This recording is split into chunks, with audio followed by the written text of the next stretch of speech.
நம்ம ஆட்சிக்கு வந்தா அது என்ன வந்தா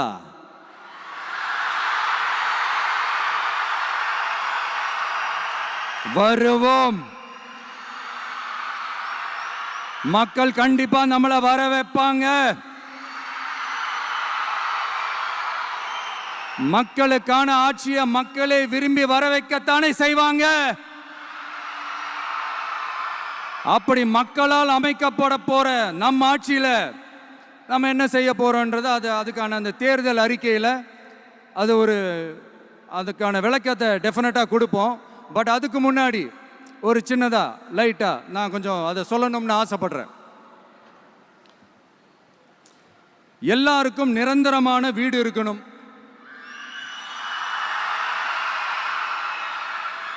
ஒவ்வொரு வீட்டுக்கும் ஒரு மோட்டார் சைக்கிள் வாகனம் உறுதியா இருக்கணும். காரும் தான் லட்சியம். அதுக்கான வசதி வாய்ப்பை உருவாக்குற அளவுக்கு பொருளாதார வளர்ச்சிக்கு வழியை உண்டாக்கணும். ஒவ்வொரு வீட்டில் இருக்கிற ஒவ்வொருத்தரும் மினிமம் டிகிரி படிச்சிருக்கணும்.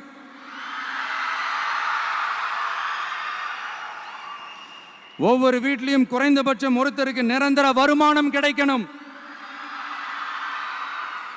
அதுக்கான வேலை வாய்ப்பை உருவாக்கணும். அதுக்கு தகுந்த மாதிரி கல்வியில பாடத்திட்டத்தில் சீர்திருத்தம் செய்யணும். கவர்மெண்ட் ஹாஸ்பிட்டல்ஸுக்கு மக்கள் எல்லாரும் பயம் இல்லாம நம்பி போற மாதிரி மாத்தணும். பருவமழை காலத்தில் ஏற்படுற வெள்ளத்தால ஊரும் சரி மக்களும் சரி விவசாயமும் சரி பாதிக்கப்படாம இருக்கணும். அதுக்கு 4000 கோடி திட்டம்னு ஒரு உருட்டுனாங்களே,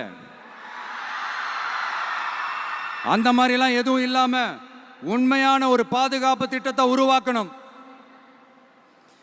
மீனவர்களோட, தொழிலாளர்களோட, நெசவாளர்களோட, அரசு ஊழியர்கள் மற்றும் ஆசிரியர்களோட கருத்து கேட்டு அவங்களுக்கான பாதுகாப்பு மற்றும் வளர்ச்சி திட்டங்களை உருவாக்கணும். உருவாக்குறது மட்டும் இல்லை, அதை செயல்படுத்தணும். முக்கியமாக இண்டஸ்ட்ரியல் டெவலப்மெண்ட்ஸில் கான்சென்ட்ரேட் பண்ணணும். எல்லாத்தையும் விட ரொம்ப ரொம்ப முக்கியம், சட்டம் ஒழுங்க ரொம்ப ஸ்ட்ரிக்டாக வச்சிருக்கணும். நம்மளுடைய அம்மா, அக்கா, தங்கச்சிகள், அவங்களுடைய பிள்ளைகள், குழந்தைகள் எல்லாருக்கும் பாதுகாப்பை, அதுவும் உண்மையான ஸ்ட்ராங்கான பவர்ஃபுல்லான பாதுகாப்பை உண்டாக்கணும். அண்ணா யூனிவர்சிட்டியில நடந்த அந்த பெண்ணுக்கு நடந்த அந்த பிரச்சனை மாதிரியோ, இல்ல கோவையில் நடந்த அந்த கல்லூரி பெண்ணுக்கு நடந்த பிரச்சனை மாதிரியோ அதெல்லாம் நடக்க விடவே கூடாது. நம்ம வீட்டு பெண்கள் ஸ்ட்ராங்கா, பயமே இல்லாம தைரியமா இருக்கணும்.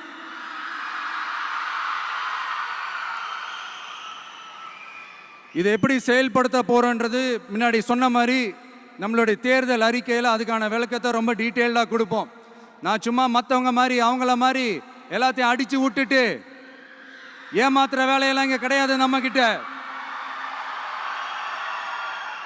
நான் மறுபடியும் சொல்றேன், நம்ம அரசியலுக்கு வந்தது உங்களுக்கு நல்லது நல்லது நல்லது மட்டுமே செய்யறது தான். எங்களுக்கு வேற எந்த அஜெண்டாவும் கிடையாது. அதனாலதான் பாத்தீங்கன்னா கொள்கை எதிரி யாரு, அரசியல் எதிரி யாருன்னு திட்டவட்டமா சொல்லிட்டு அது வெளியே சொல்லிட்டு களத்துக்கு வந்திருக்கிறோம். அதுல எந்த விதமான குழப்பமோ எந்த விதமான ஊசலாட்டமோ எதுவுமே இருக்க போறதில்ல. இந்த விஜய் சும்மா எதையும் சொல்ல மாட்டான். ஒன்னு சொன்ன அதை செய்யாம விட மாட்டான். அது மக்களுக்கு நல்லாவே தெரியும். அப்புறம் ஒரு அதிசயம்,